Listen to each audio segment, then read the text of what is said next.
Liftoff will start in T-minus 10 seconds. 10, 9, 8, 7, 6, 5, 4, 3, 2, 1. We have ignition. It's time! 17 seconds from Game 7 or from championship number 6. Jordan open. Chicago with the lead. I've got a piece of it. It comes off. The Chicago Bulls have won their 6th NBA championship. Tying run at second, 2 out. Palmero over the head of Jenks. Uribe charges, throws, out! And the White Sox have won the World Series. To the far side around the 8-yard line to Hester. Under it and to the middle with the 15 to the 20, breaks free of the 25 to the 30, to the outside, 40, midfield, 40, 30 to the coast, 20, 15, Hester 5. Oh!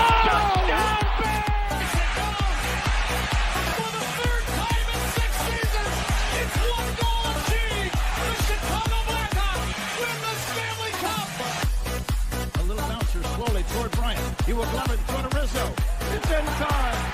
And the Chicago Cubs win the World Series.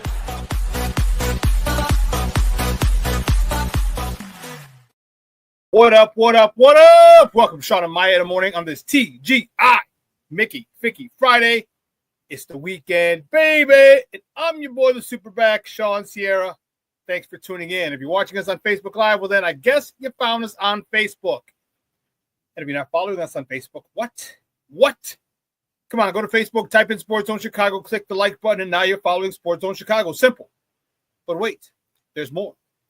Go to the show's page, go to Shawn and Maya in the morning, like that page as well. So not only will you be following Sports Zone Chicago, but you'll be following Shawn and Maya in the morning as well. If you're watching us on our YouTube channel, excellent. If you're not subscribed to our YouTube channel, for real. Come on, guys. Go to YouTube, type in Sports Zone Chicago, click the subscribe button, but also click the notification button. That's the little bell next to it. That'll let you know anytime a show from Sports Zone Chicago is going live. Get it? Got it? Good. Now, watching us on our mobile app. Come on, baby. Please don't tell me you didn't know we had a mobile app. You got to keep up with the Joneses and them. Come on, listen. So wherever you get your apps from, it doesn't matter. Just go there. It doesn't matter where you get your apps from. All right, just go there, type in. And I don't care if it's Amazon. If it's iTunes, Google Play, Amazon, Walmart, Kmart, 7-Eleven, Zayre, Zemsky, Macy, Montgomery Ward, Woolworths, Weebles, Goldblatt's, it doesn't matter. You go there, you type in Sports Zone Chicago, you download it, you take us with you on the go. So not only do you get Shawn and Maya in the morning 3 days a week, not only do you get our other live shows throughout the week, not only are they archived there like they are on Facebook and YouTube, but I'll tell you what, we give you a slew. And I mean a slew of articles, thanks to my man Clarence Council III. Big up to Clarence for keeping you abreast of all articles, Chicago sports related. Now, if you're watching this on a Roku channel, I like that kind of party, baby. And if you don't know, you better ask somebody. Sports Zone Chicago, we have our own Roku channel. So if you have a Roku television in the house, do us a favor. Download Sports Zone Chicago's channel to your television. Okay, put us there next to the big boys. Netflix, Hulu, Apple, HBO Max, Prime, Disney Plus, Paramount Plus, Stars. Oh, yeah, today's another new episode of Raising Canaan. That's what I'm talking about, baby. I like it a lot. Download us, put us there. Put us on your TV next to the big boys and watch us on the big screen. Hell, run a big screen, right, Mickey? Vicky, now. You can also tweet the show. You can tweet us at Sports Zone Shy, that's CHI, at Sports Zone Shy. Now, if you want to follow me, just me personally online, want to know what I did? Let me tell you what I did. I made it nice and easy for you folks. Nice and easy. One handle for Facebook, Twitter, Instagram, Snapchat, and TikTok. All one handle at the Shawn Sierra. And we got a great show, but I need you to get interactive. So whatever platform you're watching us on, whether it's Facebook, YouTube, or a mobile app, leave a question or comment on that platform. It'll come up here in the thread. We'll put it up on the screen. We'll incorporate it into the show. And that, my peoples, is what makes this the best morning Chicago sports talk show around. And that's you, baby. So bring them all. Questions, comments, smart-ass remarks, because ain't nobody scared over here. And like The Rock said, baby, don't sing it. Just bring it. Holy shnikes. This place is, the chat is going crazy. Woo! I like that kind of party, baby. That's what I'm talking about. Patty Lara jumping in early. Happy TGI Mickey Ficky Friday. It's the weekend, baby, she says. Chelsea says, Jeremiah says, morning, Theo Shawn. Jeremiah, good morning, mijo. Mr. Shorty is in the house. He says, top of the morning to you. Hey, Mr. Shorty, I appreciate, man, you're hyping me up and just promoting me yesterday on your show. I really, really appreciate it. Thank you. Thank you very much. I appreciate you shouting me out, man. Good stuff. Good stuff. Cornelius Squall's in the house. He's like, what up, what up, what up, sports zoners? My man Armando Emeterio Lara Jr. is in the house. He's in the building. That's what I'm talking about. Oh, snap. Rick Gonzalez is in the house. Good morning, Shawn, and to the best chat going. Bear down. That's what I'm talking about, baby. Bear the F down. That's what I'm talking about. Michonne Walls in the house and Mickey Ficky TGIF. Morning, peeps. Morning, Michonne. Thank you for tuning in, Papa. I appreciate you. Oh, snap. Ant Mass is in the house. What's up, baby? Good to see you back. This is Bear Down, Shawn. Bear down, baby. That's what we're talking about. I like it. I like it a lot. Everybody else explains it. Exchanging. Let me say that 5 times real fast. Exchanging pleasantries. This is sure always, Shawn. Much love, my brother. Hey, again, I appreciate it, man. Thank you so much. I really do. I really do. Listen, I don't know a lot about a lot, but I do know this. More of the usual suspects will chime in as the show goes on. That, my peoples, I can promise you. Man, we got a great show at 10 o'clock. My man Ken Davis in there. Ken Davis. From That Davis Show. He was former host of the Under Center podcast. That was on the former NBC Sports Chicago. He's going to join us. We're going to talk a plethora of things with Ken, man. We're going to talk some NCAA tournament. We're going to talk a little baseball. We're going to talk a little Bulls. We're going to talk a little Bears. So, man, like our old Uncle Hawk Harrelson used to say, sit back, relax, and strap it down when Ken comes on because we have a lot to talk. And I'm excited about talking it today on a Friday. The weather's going to get warmer. I got dinner tomorrow with my cousins. I'm excited about that. Man.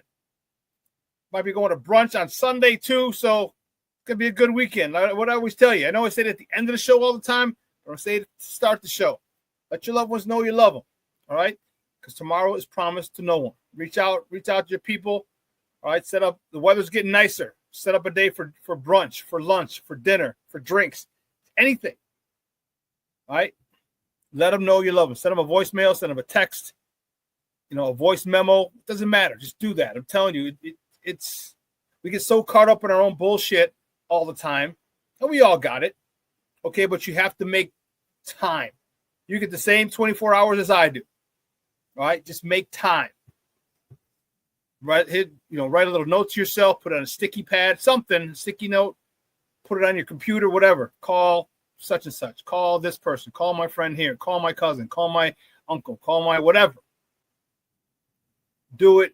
I guarantee both of you will be grateful that you reached out. But I digress. We got a lot of Bears to talk today. Apparently, Caleb was interviewed. Oh, Rick, I know. Rick says, "Shawn, what the hell happened to Talkman? When he pulled his hamstring running third to tie the game, I just laughed in disgust. You can't write this shit. You can't." It was the outfielder was playing shallow. They didn't want both runs to score to tie. And I don't know if he would have made it or not if he was healthy. But man, it looked like a sniper got him. He rounded third. As he rounded third, as I'm watching, I'm like, he's going to get thrown out. Like, he's not running very fast. And then he just stopped, like, right before home plate, and, like, sniper got him. Like, pew! I was like, oh, my goodness. What the hell? Rick, that was insane, bro. That was – you're right. You can't make that up. You really, really can't. Like, it would take – think of the way the Sox have lost this year. Just this year. Which we're already on pace to lose 130 games.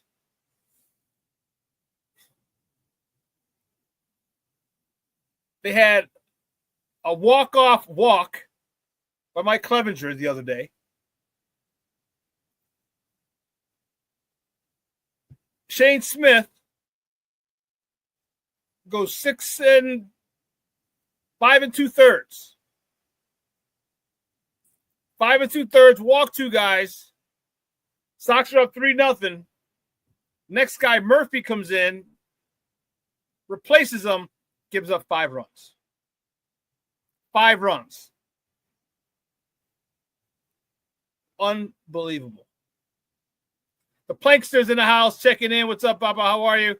He says, happy Friday morning, Shawn. Sports owners, bear down. Bear down, baby. Bear down. Yeah, it's going to be a rough one. I'm going to 1 game already. Told you I couldn't make it to opening day. My wrist was killing me. Luckily, my gout is almost gone. I don't know if you can see the swelling in this one. Whew. Rick says, what do we do to deserve this from our Sox? We got a shitty owner. That's what we got. That's what we did. That's what we did. Got a crappy owner who literally caught lightning in a bottle 1 year, and that was it. But anyway, I digress. Guys, you know how we do the first segment of every show. It's called Top of the Morning. It won't come just when you want it.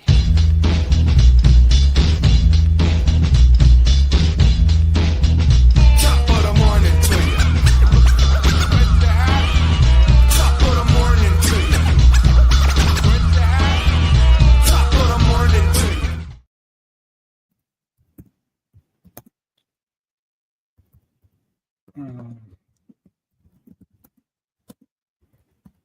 Sorry.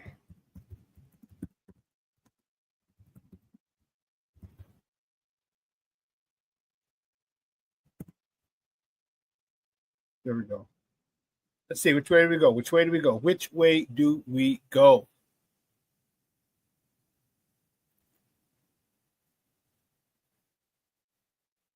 We'll start with this one. The Hawks, baby. Here come the Hawks, the mighty Black Hawks. Here come the Hawks. The Hawks went to Beantown yesterday. Went to Boston. Wicked Pissa. The Blackhawks beat the Boston Bruins yesterday 5-2. It was raunchy.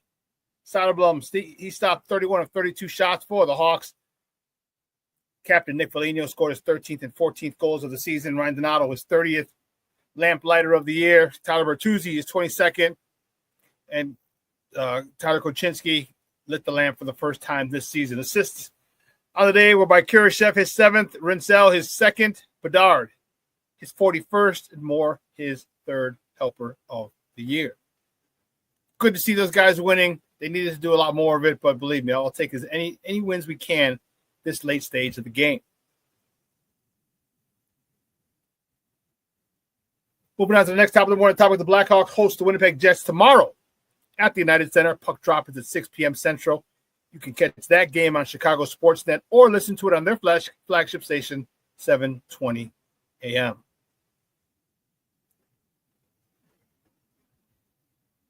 Uh-oh, wrong one. Moving on. The next top of the morning topic. Here we go. Yeah, this was tough. The White Sox. Oh, goodness.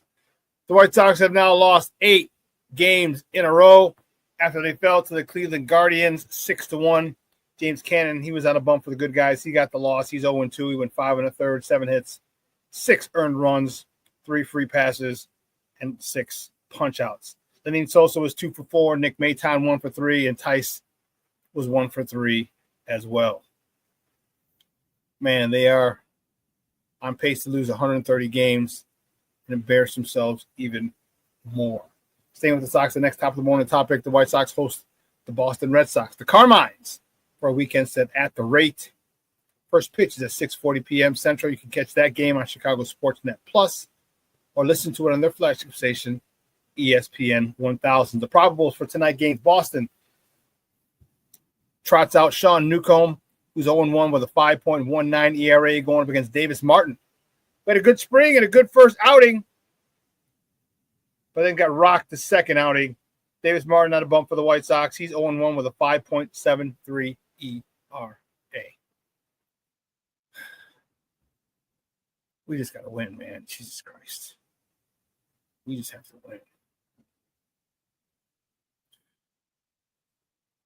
Next topic, the Cubs. The Cubs travel to Chavez Ravine to face Los Dodgers. The Dodgers for a weekend set. The probables for tonight. For the Cubs, Matthew Boyd is going to be on the bump. He's 1-0 with a 0.00 ERA going up against Yoshinobu Yamamoto for the Dodgers. Los Dodgers, he's 1-1 with a 1.69 ERA.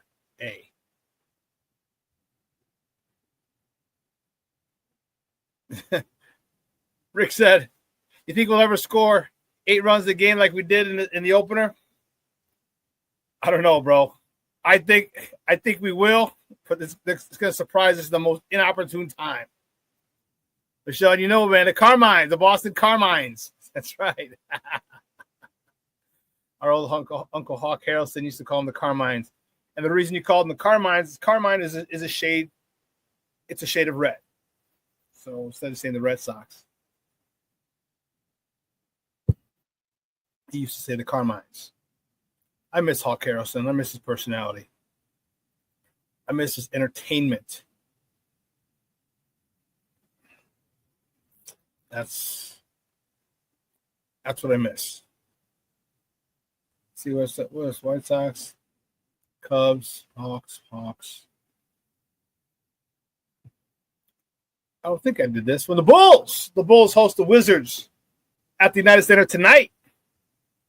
Tip-off is at 7 p.m. Central. You can catch that game on Chicago Sports Network or listen to it on their flagship station, 670 a.m. The other day, the Bulls laid the smackdown on the candy ass of the Miami Heat, 119-111. Let me tell you something. What a game that was. Josh Giddey is the man.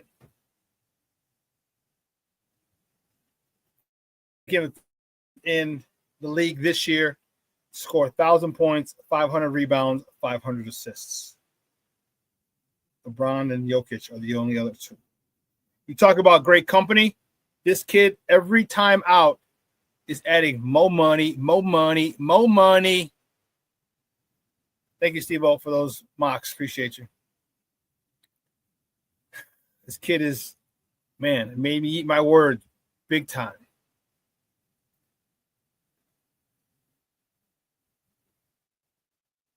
And it's good to be an NFL owner. It's good. Right now, it's about a good time.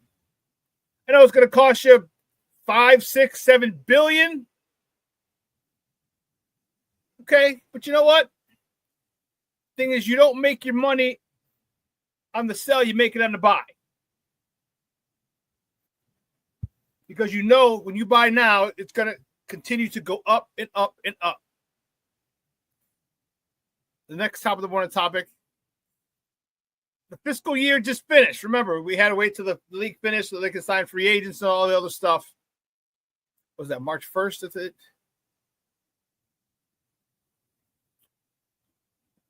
The NFL revenue passes $23 billion in the latest fiscal year.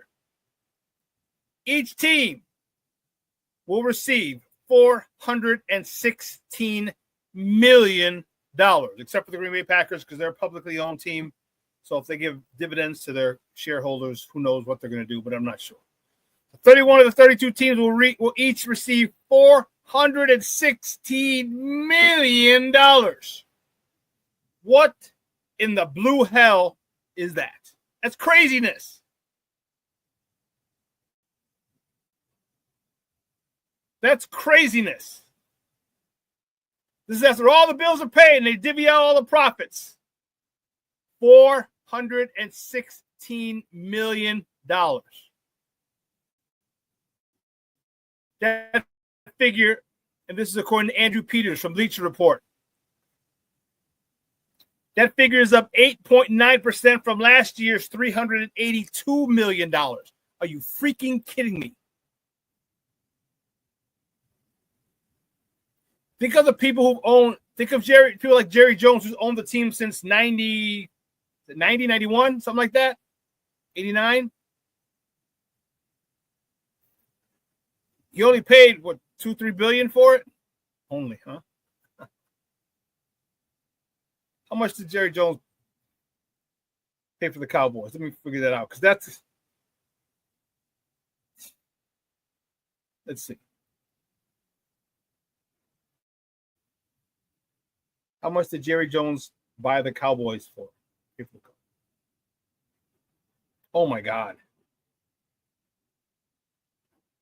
Jerry Jones purchased the Dallas Cowboys in 1989 for $140 million. $140 million. The team currently is valued at roughly $10 billion. Hell of an investment. About 150 million. I mean, 140, 150 million, and they're worth 10 billion now.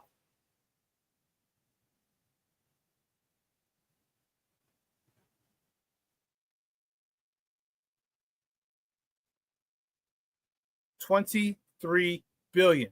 And according to this article,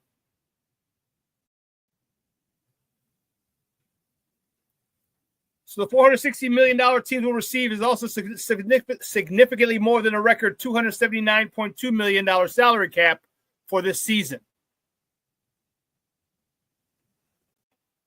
So according to Fisher,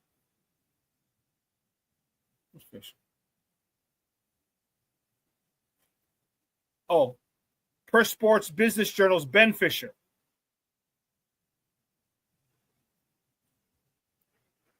Okay. Sports Business Journal's Ben Fisher. For him, the CFO, Christine Doffler, told the owners they're going to get 416. So Fisher also said, according to NFL Commissioner Roger Goodell in 2020, he set a goal of hitting $25 billion in revenue by 2027. While the league could be heading for a few years with little growth, that goal is still well within reach. Yes, it is. So they had $23 billion this year. So by 2027, they got 25, 26, and the 27 season. They got 3 seasons to get an extra $2 billion somewhere in there. An extra $2 billion. Man. Let me tell you something. That is crazy.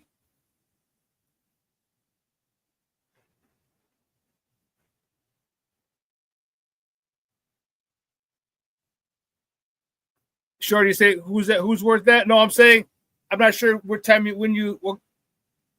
you're responding to. I was saying the Cowboys were bought for $150 million by Jerry Jones back in '89, and now they're worth roughly $10 billion. $10 billion the Cowboys are worth roughly.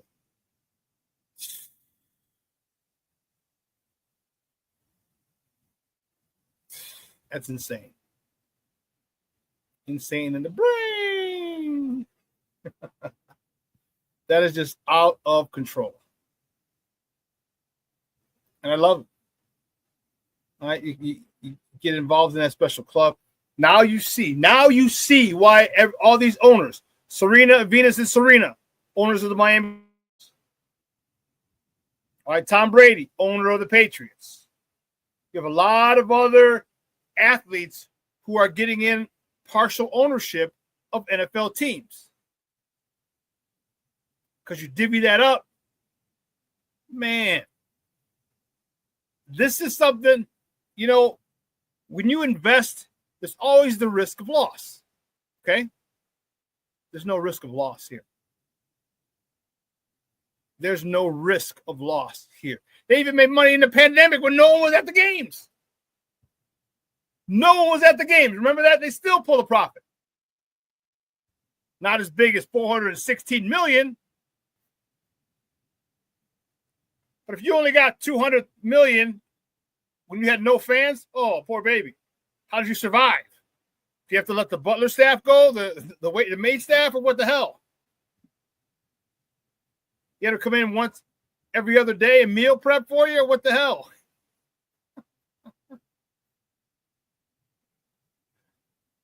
That is wild.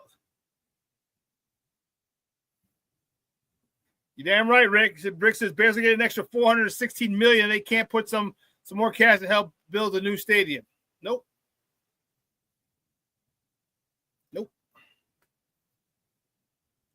In Chicago. Yes. I wanted it in Chicago too, Rick. I wanted it in Chicago too. I'm tired of this mentality. Like, oh, okay, but it doesn't make sense for the Bears. I don't give a shit if it makes sense for the Bears. I want it to make sense for me. Okay? I stop with the Stockholm Syndrome nonsense. Oh, well, it would be better for the Bears. No. How about make it better for us?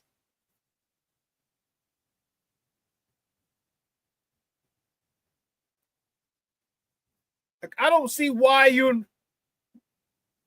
why you want taxpayer money. Go give someone some equity or take a loan out. I'm telling you, there's billionaires all over the world. All over the world.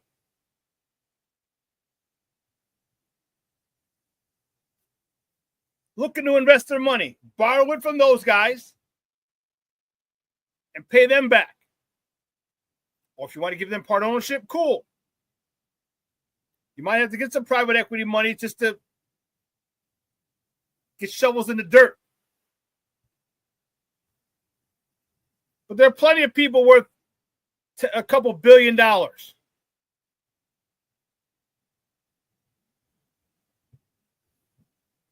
right, put your politics aside.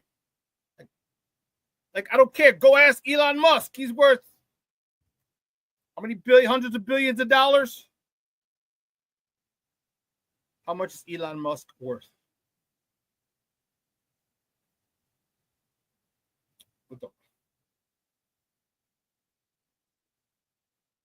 I'm sorry, $380.9 billion. What about the Waltons?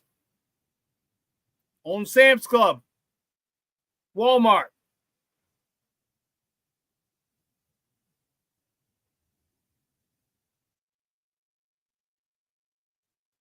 Go get it from them.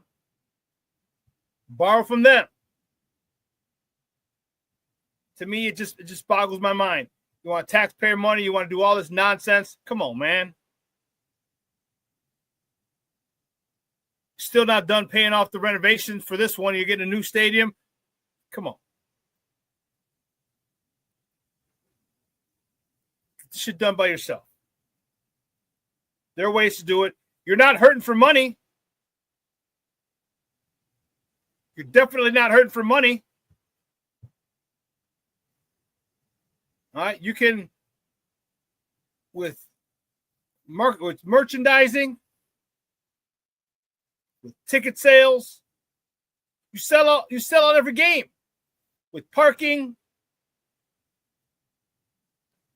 you have it paid back in no time. No time. Then again, what do I know? What the hell do I know? Greed is a mofo, Shawn. Rick says, you're damn right, man. You're damn right. You're damn right. Like, I would love to see if they can get that TIF money that's earmarked specifically for a stadium. Remember the Bears went down to Springfield. The White Sox went down to Springfield to try and access that money. Because if that money isn't used by the end of this year, it gets thrown back in the kitty. Remember, everyone's like, why is Reinsdorf going down looking for a new stadium right off of Roosevelt, right on the river? Well, he was going down state to Springfield because there's money, as I told you, that's earmarked specifically, only for sports stadiums. That's why Jerry Reinsdorf went down there. That's why Kevin Warren went down there. You can get the money.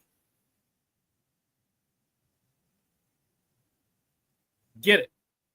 Because if you do it by yourself, man, you ain't got to worry about anyone else. You ain't got to worry about the city. You ain't got to worry about taxpayers. You got to worry about your investors, your private investors. That's it. That is it. But listen, we got to take a quick break. All right, I got to get the warden off to CrossFit. So on the other side of the break, talk a little baseball, a little basketball. As we wait for the top, as we lead into the top of the hour where my man Ken Davis joins us, and we'll talk a whole bunch of stuff. All right? So don't go anywhere, folks. Keep it locked right here. Shawn and Maya in the morning on Sports Zone Chicago.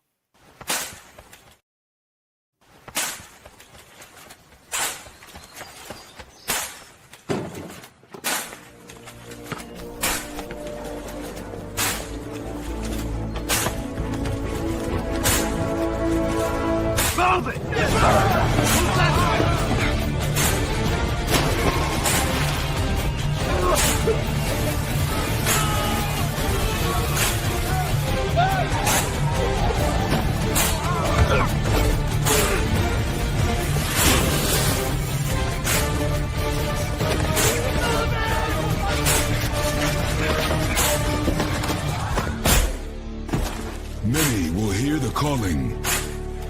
Few will earn the title. United States Marine. The few, the proud, the Marines. Hey, it's your boy, the SuperBack, Shawn Sierra, and be sure to follow Sports Zone Chicago on all social media platforms, on Facebook, Instagram, and our Roku channel. You can find us at Sports Zone Chicago, and on Twitter, we are at Sports Zone Shy. Also, be sure to download our mobile app so you can take Sports Zone Chicago with you on the go.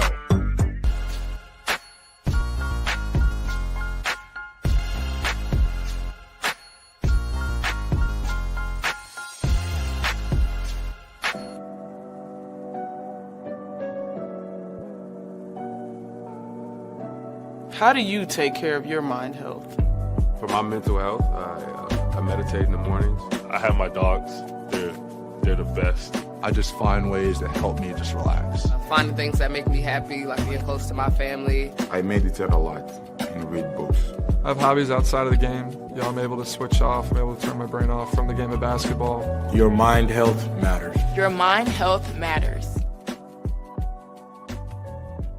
We are looking for a few heroes, mentors, trailblazers, innovators, a passion to change lives, spark curiosity, open hearts, and awaken minds, help students answer the question, who am I? This could be your calling, but this is no job. It's the journey of a lifetime. Be a hero. Be a teacher. Mental health and learning disorders don't discriminate. 17 million children and adolescents in the United States live with disorders like anxiety, depression, ADHD, and dyslexia. Less than half get the help they need to thrive. Help the Child Mind Institute change these children's lives. Visit childmind.org.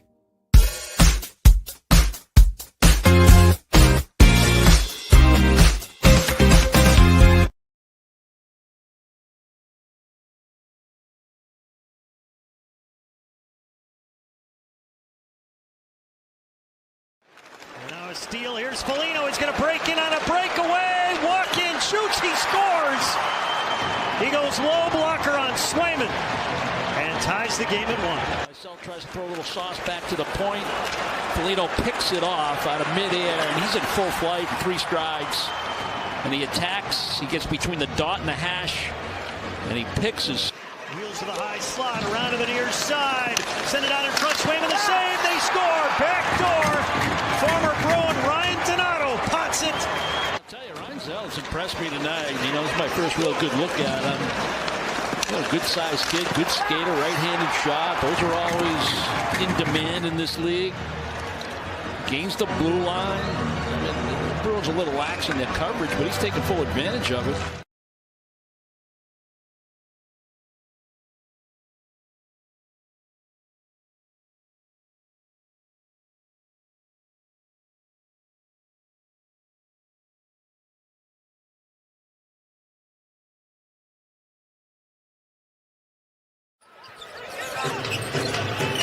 Here comes Giddy on the attack, slicing. Bruzelis has it, trying to speed ahead against the rest of the field all the way.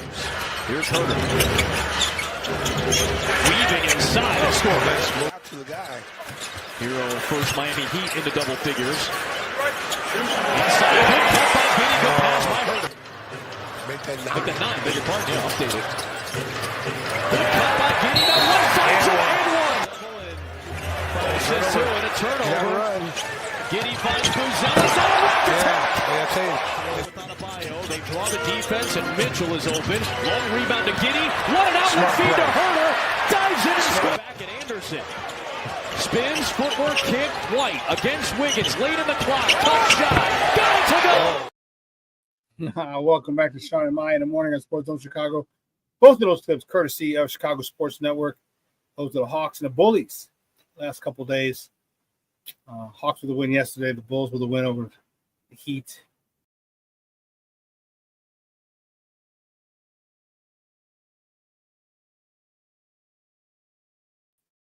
Sorry. Good stuff. Welcome back to Shawn and Maya in the morning on Sports of Chicago. Both of those clips courtesy of Chicago Sports Net. The Hawks and the Bulls. You know, one of the things that I had mentioned before. Where'd you go? Here you go. About this baseball season is the fundamentals. All right, the White Sox offense is anemic. They burp up a couple games so far. First opening day, they won, which is great. Put up 8 runs. Big crooked number goes up on that board. That was fun to watch. But since then, they haven't been able to do anything. A couple of moves that didn't work out for the manager. I don't know what they're going to do. When the thing that really sucks for me is watching Luis Robert just be terrible. All right, Luis Robert is one of the best players in Major League Baseball, and to watch him go through this and play like shit, the uninspired, is frustrating. They really need to trade him. He's a 5-tool guy. He's a 5-tool player that's just wallowing in this cesspool of crap. At this point, can we even get anything of value for Lewis? No, we can't. No, we can't. But whoever's going to get him, if he goes to a good organization, a quality organization, an organization that it has their sights that it's a perennial playoff contender, watch his game change. Watch his game change. Remember, I told you about it. Was it last week? I don't think it was this week. What does he have to play for? I know we say the money. I know, I get it. And you should, because you're coming from a third world country and you're not, you're getting life-altering money, generational changing money.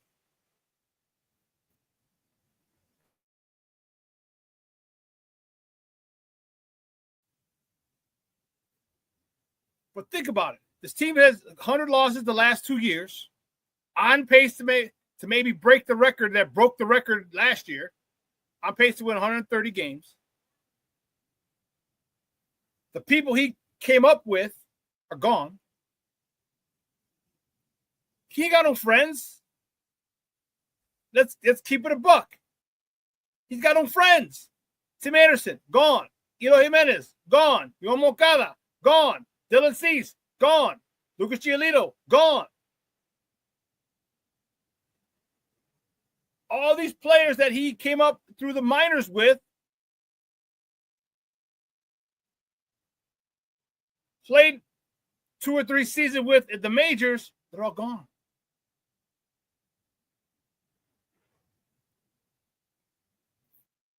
So he's probably just like, this sucks.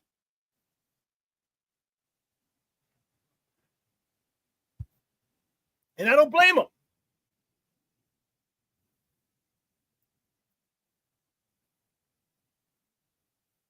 I mean, think about if you went to work and all of a sudden all the people that you went through training with, that you worked with for 2 or 3 or 4 or 5 years, leave, got a whole bunch of new people in your office.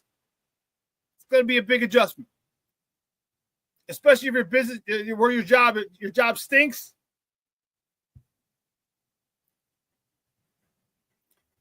You know, I don't know what the hell the problem is. You know, there was, do I have it? Let me see something. It was crazy to me, crazy talk.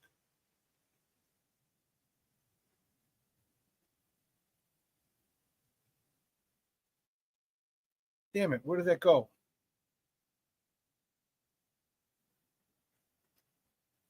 So Lance Lynn was on a podcast just talking about the White Sox and what's wrong with them and how much they just suck. Couldn't agree with him more. Man, I'm trying to find a son of a biscuit. Because he literally said exactly what a lot of us are feeling. I'm trying to find it. Bear with me for a moment. I don't know. I can't find it. So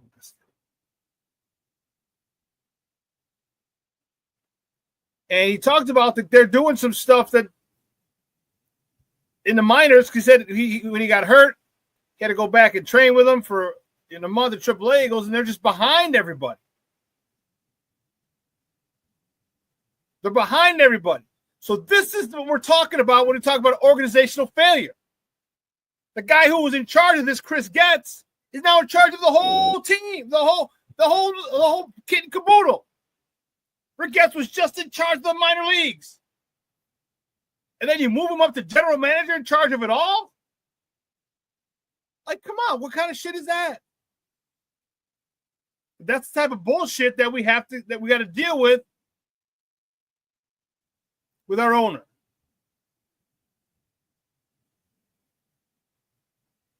That's the type of crap we got to deal with.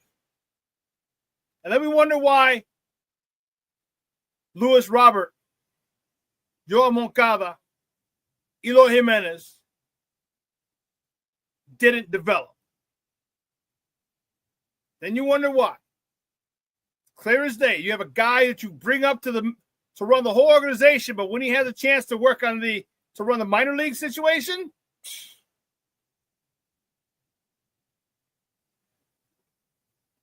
he sucked at it. And it's frustrating. I'm still trying to look for it. It sucks, and I'm frustrated because who wants to come here? The only way people are going to get here is if they're drafted or if they're traded for. Because free agents definitely ain't coming this way.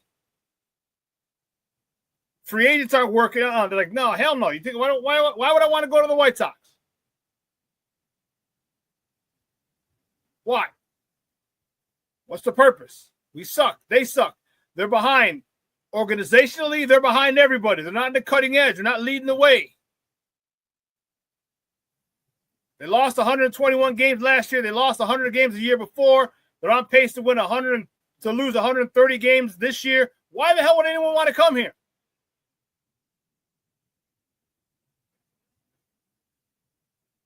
I don't blame them. I'm telling you, people talk about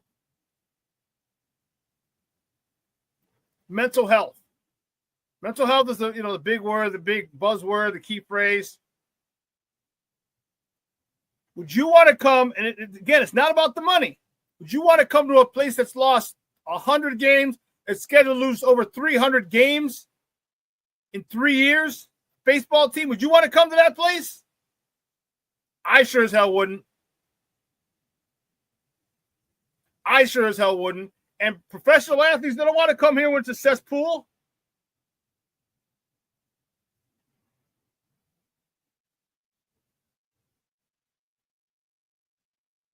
So yeah, I can't find it. Son of a biscuit. I can't find an interview. When I had it the other day, I should have emailed it and I didn't. Son of a biscuit. That's all right.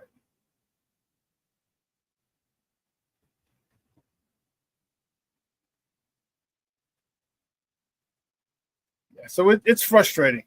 Now, on the north side. Yes, you're right. It's foul territory on the YouTube page. Yes, foul territory. That's what it is. And he doesn't hold back, and nor should he. Nor should he. Northsiders, I'll tell you what.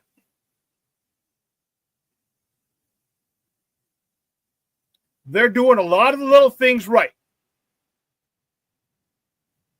They're doing a lot of the little things right. What did I tell you? They lead the league in stolen bases. I want to say runs.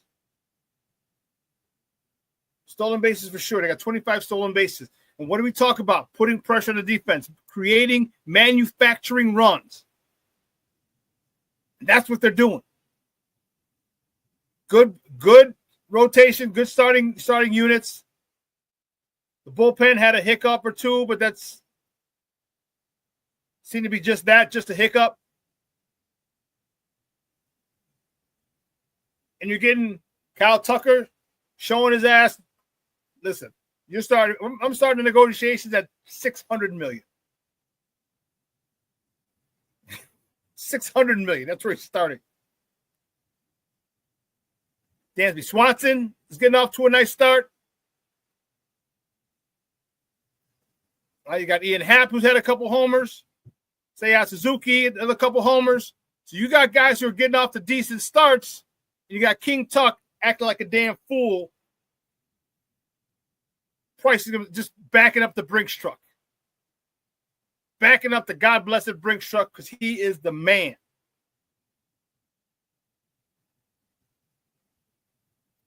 I mean, I'm sure the Ricketts are trying to work out a deal.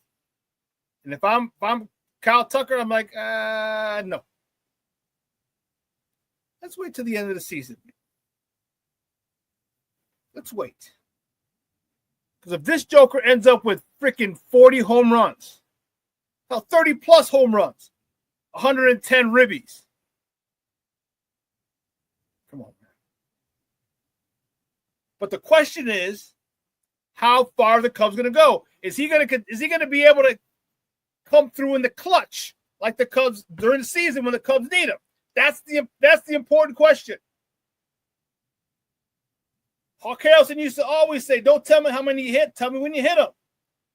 Is he going to be able to go shopping at the Gap when the bases are loaded and you're down 2?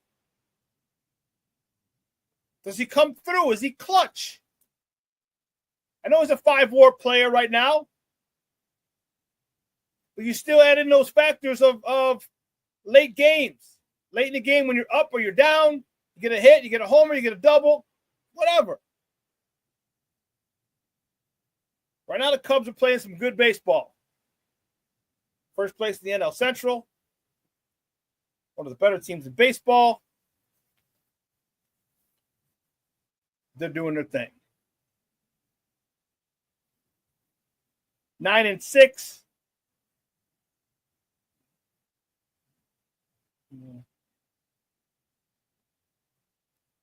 It's 5 teams better than them in the National League. Only 2 better than them in the American League.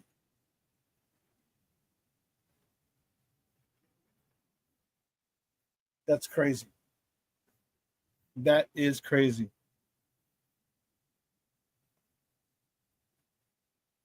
Cornelius says, unfortunately, the Ricketts are just as cheap as Reinsdorf. You think so? They spent $1 billion on the whole buying of all that real estate in Wrigleyville, putting up the hotel. They ain't cheap. Now, if the Cubs start winning, now they're in a dilemma. Now they're in a big-time dilemma. Because the Cubs start winning, more than likely, Kyle Tucker's going to be a big part of it. So do you go after this guy? The guy's 26, 27?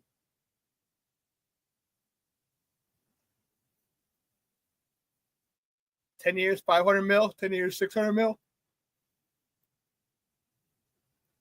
Or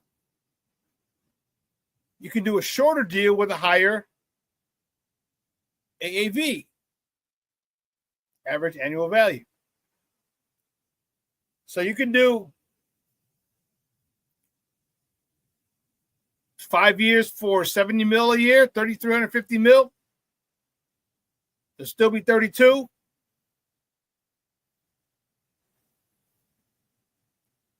$70 million, 60 mil. We're going to do 60 mil, 5 years, 300 million.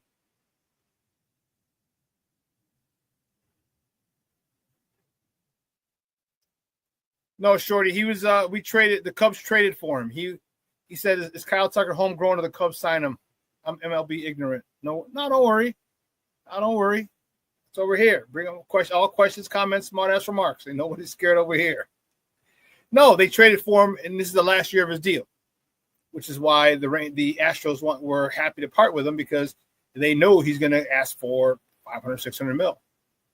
Now you can get a shorter deal, again with a higher AAV, so you can get him to pay 50 million a year, 55 a year.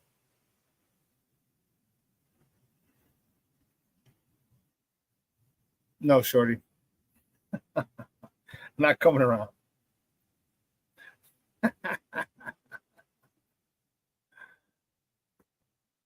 I'll be more careful choosing my words around you when it comes to the Cubs.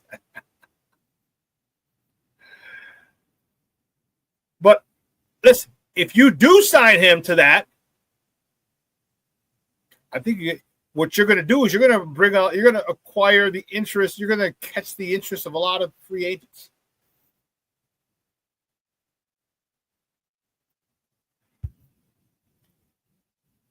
You win the division.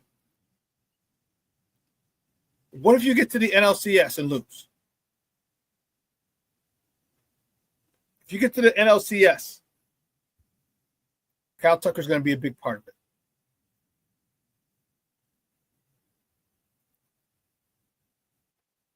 You just let him walk?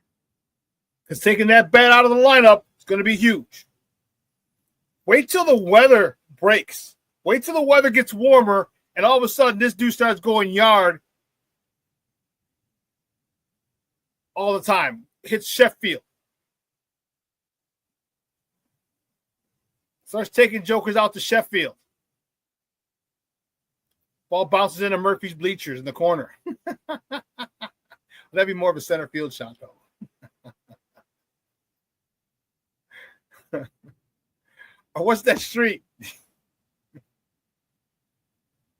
No, there is no street down there. That's over on Waveland. There's a street and in the alley. You might hit it down the alley. It'll go right toward the train station.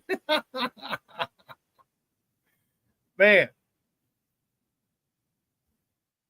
But you're in a good spot.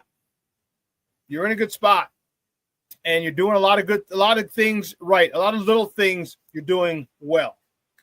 One of the biggest things that I love is the running of the bases. Again, and as I said earlier this week, hats off to Craig Counsell. Hats off to him. Because that's how you win games. You start stressing the defense. Make them play defense. See, that's the thing that I hate about analytics. Oh, well, you got to hit a homer. You got to do this. You got to do that. No, put the pressure on the defense. Make them earn their money. Make them earn their money. You do that, you're going to see how poor some teams are with their fundamentals. Or how just chance. You lay down a good bunt. Remember I told you all the things that got to go right for a defense to get the guy out. Especially if the guy's a speedster. Now you got to add the mental factor. Like, oh, shit, I got to hurry because this guy's running on. This guy can move. You got to catch the ball barehanded. That's the first thing. Then you got to throw across your body because it's so easy just to miss Miss the bunt. You can't misjudge the bounce. Then you got to catch it as you're running forward and throw across your body and make sure it's catchable for the first baseman.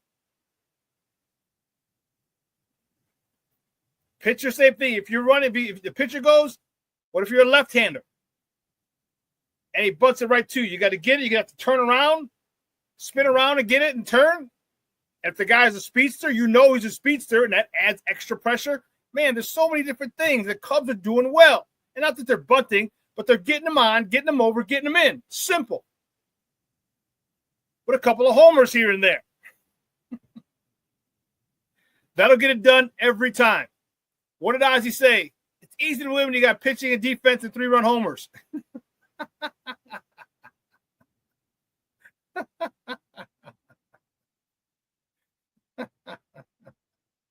Pitching, defense, and 3-run homers. Judah says the last time they lost to Texas, the meatheads came out with their horrible "get Counsell out of here, fire his ass." That is just stupid. People just say dumb shit to say dumb shit.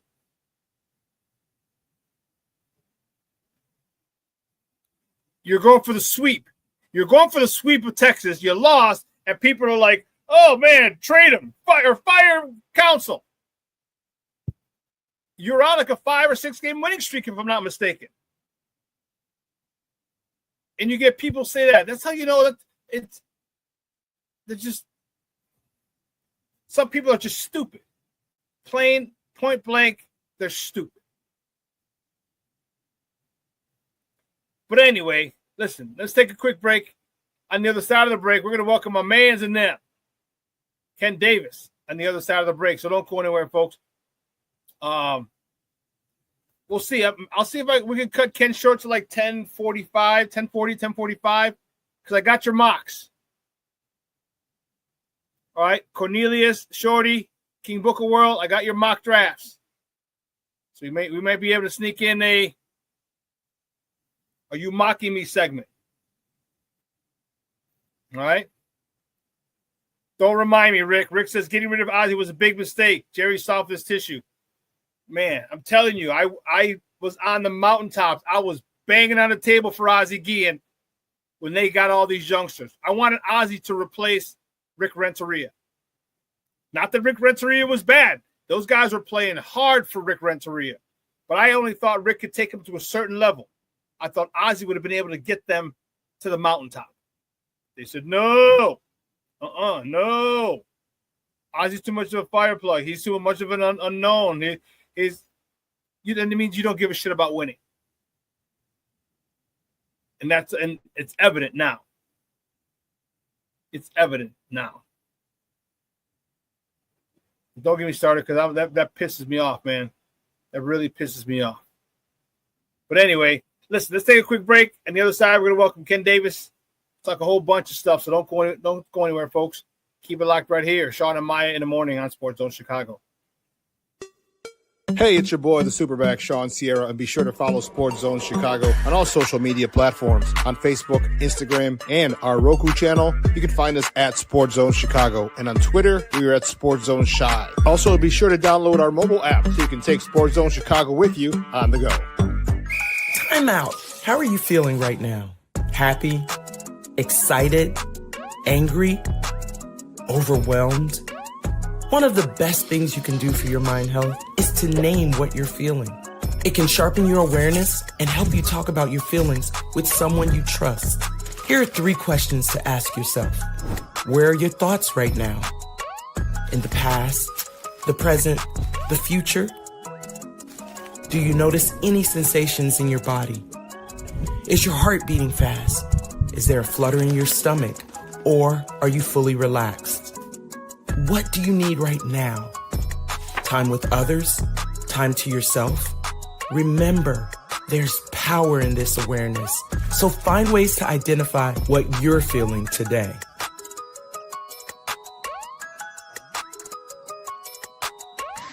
Hi, guys. Hey. Hi, Megan. Hey, Jessica.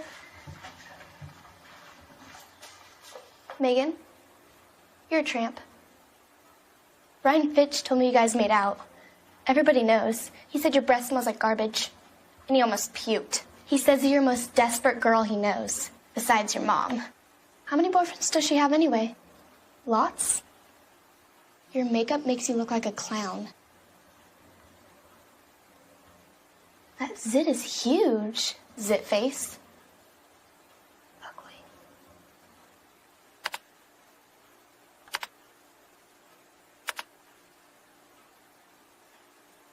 Are you the type of guy who gets fired up in April by a new coach?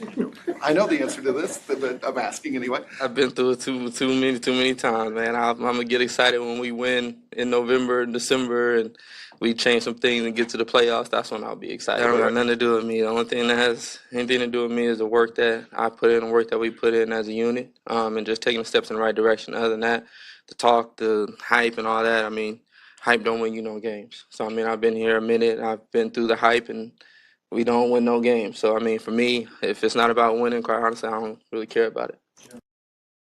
Welcome back to Shawn and Maya in the morning on Sports Zone Chicago. That was our Pro Bowl cornerback, Jalen Johnson. You didn't believe the hype. And, you know, Patrick Finley asked the question. He said, I know the answer, but I just want to hear it. And he's right. You know, how many off-season banners, championship banners do the Bears have? They don't have any room left in the Walter Payton Center for all the off-season championship banners the Bears have. Then won the offseason last year, the year before, they're off-season champions. He's been through 3 head coaches now. He's like, nah, homie. This ain't my first rodeo. And he should be. My next guest, man, I'm fired up to talk with my mans and them. He's also going to be my mans and them. He's the host of That Davis Show, former host of the Under Center podcast. My man. You can find on Twitter at That's Davis. Let's bring him in with his intro, Ken Davis.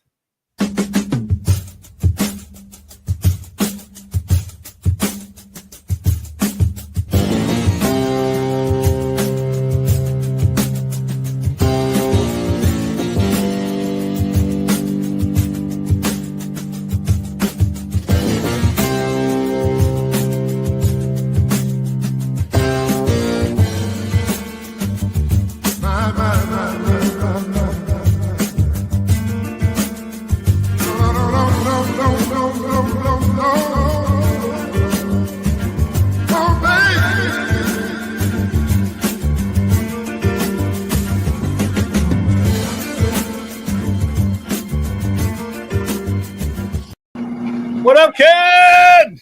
Yo, what is up, my guy, and everybody in the chat? Wait.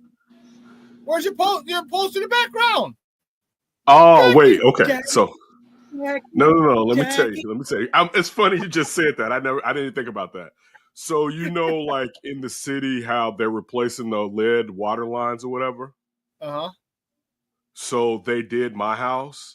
So I actually, like, behind this couch, I have a water meter inside of the house.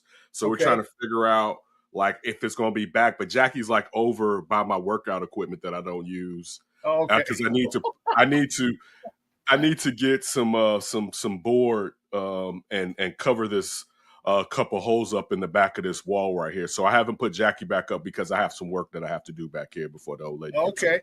So that's like a sore thumb. Like, whoa, Jackie. You're right.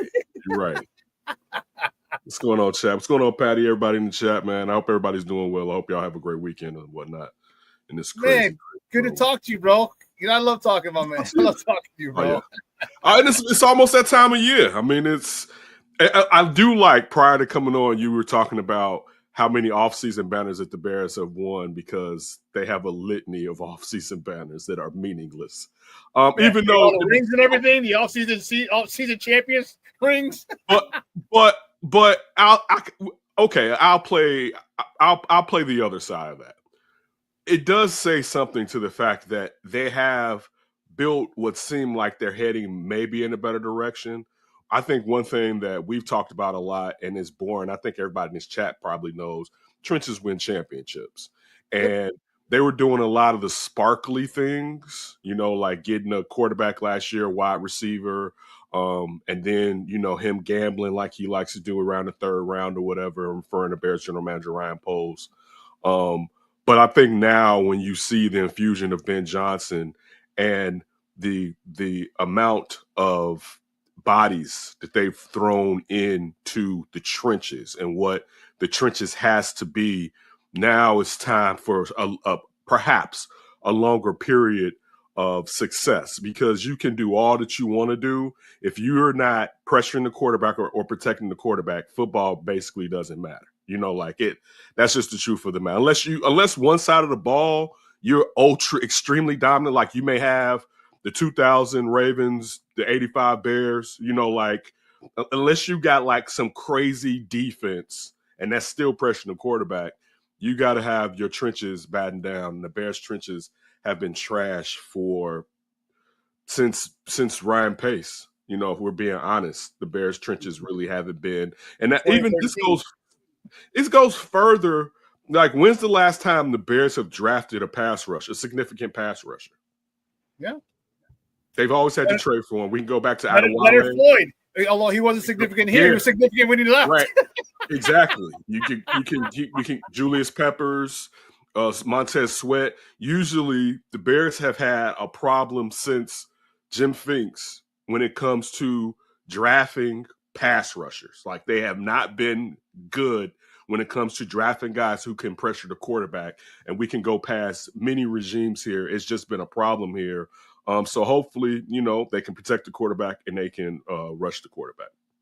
Yeah, I hope so too. So your thoughts of and I know it's crazy and I know it's a long shot, but would you trade up to get Abdul Carter? Especially with a lot of the mocks, you're talking, okay, Cam Ward's going number one.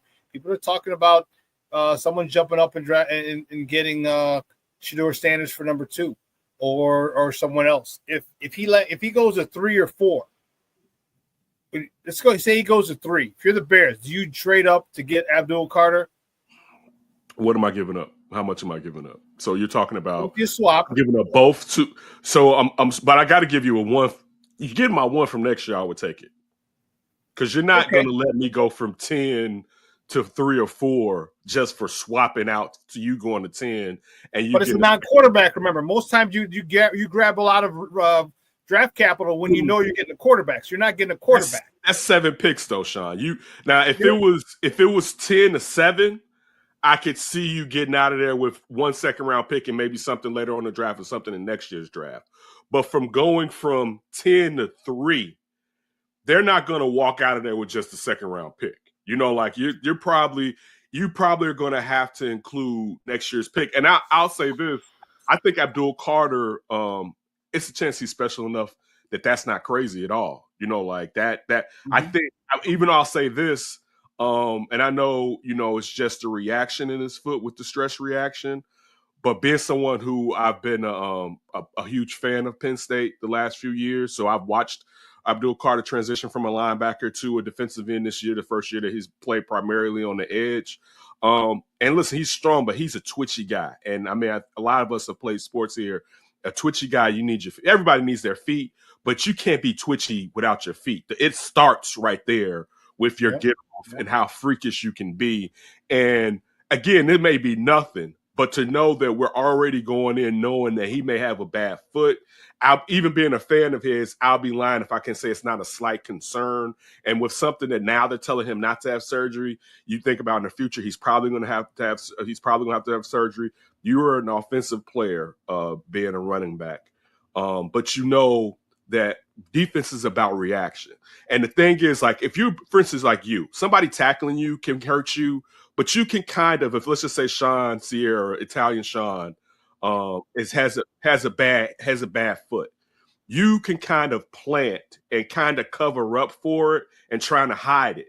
When you are engaging with the tackle or guard or a fullback or a tight end, just whatever, getting chipped, you can't control how you plant and how you react. You can't hide it. You know what I'm saying? Like, defense is reaction, and reaction is about going. And with just going, that's where something like that, it could be triggered. Again, now I'm going deep into what could possibly happen. I think I will say this. Usually, I don't know if the Bears are far enough down the line to be giving up assets in the future. They have a lot. They've done a lot with their offensive line. People have been mad at me the last 3 years with talking about the depth on O-line and saying that I wasn't a homer enough and, you can't have, studs. And I wasn't talking about studs. I was talking about competition because they didn't have any good linemen. I mean, right now, the guys they've traded, we know Joe Tooney and Dahlman are good linemen. We'll see if Jonah can return to what he was as a Lion. We're hoping that Darnell Wright is the guy that the Bears thought they were drafted from Tennessee. But even saying that, they haven't had a line on paper that looks this good and could perhaps stay healthy in a long time. So the needs aren't as crazy as they've been, particularly in the non-sexy situations, because people usually look at, skilled players, and that can include pass rushers now, how important pass rushers are to the NFL. It wouldn't be crazy to go out and do it. I don't think the teams that are there are going to let him go. I think out of any player, even over Travis Hunter, I think if you have a chance to draft Abdul Carter, and you can be the Cleveland Browns, and you already have Garrett on the other side, I think you draft Abdul Carter if you get a chance to have 5 years of playing him as a rookie, like a rookie salary cap, and you can get away with it. He's the best player in this draft, period, to me. Because Travis, there's still a question mark on how good of a receiver or cornerback Travis Hunter is going to be in the pros. And I'm not saying he may be a really good. I know a lot of people are looking at him being a wideout and having that type of guy, but you also got to have either an offensive coordinator or a defensive coordinator or both that knows how to use him, because there's still so many reps he can only get. This isn't college. You're not going to be able to play as many reps. And if he is trying to play those reps, there's a chance that through the fatigue that he's going to get injured a lot earlier than if he had the prerequisite time to rest in between series on one side of the ball. So for me, knowing that Abdul Carter is an edge rusher, I know what he does. I set him out there from day one. This is what you do. If he has to learn how to set the edge to stop the run, we'll teach him that, but I know his job title. So looking at Travis Hunter and not knowing, okay, so I guess he can't be a nickel when you know all the tells that a nickel has to know on, am I going because this guy just shifted? What am I doing? He's got to be a boundary corner. Oh, you know what I'm saying? So because that's less of he has to be involved in what's necessarily going down. It's easier to read to know, for instance, if you're a boundary corner and they swing the ball out and you know that you have to either set the edge and send the running back in if they dump the ball out to him, or try to get him out of bounds and tackle him yourself. So for me, again, Carter is the easiest option in this draft. Like if you're telling me, hey, who do you think's gonna get to the Hall of Fame, and you have to bet your life on it, and this is if they're not injured, I'm going with Abdul Carter in this draft, period. So I don't think the trade opportunity is going to be there. I don't think, for instance, you say he's falling to 3. That's the Patriots. The Patriots, am I correct? Who's at 3? I think or so. 4? Because so it's the Titans, the Browns, and then it's like somebody in the Patriots. Regardless, I don't see those teams giving up on a generational edge rusher. Giants. The Giants. So, yeah.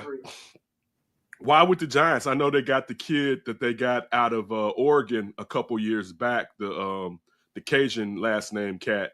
I forgot, I don't want to butcher his name or whatever. But again, you could have, and they could perhaps take Travis Hunter, even though they grabbed Neighbors last year, but you would have Neighbors and the guy on the other side that, you have to have a decision, and he could play defense. You talking Giants? I'm saying if the Giants decided to go with, because even if you look at it, the Giants already have a quote unquote player at that position. They have a dynamic receiver in Neighbors. We saw what Malik Neighbors did last year. Yep. And again, I forget the Oregon edge rusher that they drafted 2 or 3 years ago, but I know he's shown a little bit of prowess the last couple of years. I would still probably put somebody. I think right now you have to think Abdul Carter would be better than him because you've kind of seen what he could be. But I don't see anybody letting Abdul Carter go, in my opinion. Maybe I'll say this. The Giants have a lot of holes. Maybe the Giants would be if they could. But think about it. Okay, so get to the point. if you're the Giants, Shawn, why would you switch out and just grab a second rounder when you can get a generational player in the top 3? And then you're going to go to 10. You're not going to get a quarterback. You're not going to get, like, what are you going to get that's going to be enough to make you leave 3, right? To say I'll go down to 10 and I got another 2. That's not going to happen. They're going to, and you look at the fact that Shawn and what's the quarterback, the offensive coordinator that's now the head coach that was with Buffalo, that we all want to hear. Thank you. And Dable, dog, their asses are on the line. Like, they got best bet 2 years left because they could have been fired this year and nobody would have been like, man, it's not right. Like, the only thing, and I know the Mariners have said it, is that they kind of force Daniel Jones on them, and they've talked about how Daniel Jones was set up to fail. And I think his ownership is right to say, okay, we made you keep Daniel Jones. To a degree, they had to agree with what happened with Saquon Barkley and giving Daniel Jones money over Saquon, which we all knew was crazy, to say the least. Daniel Jones only had that year because that was the first year Saquon was healthy after having a myriad of injuries several years prior to that. But I don't see. Oh, let me put it like this to you, Shawn. Would you give up a future first-round pick and a second-round pick? And this is be light if you could move up to get Abdul Carter.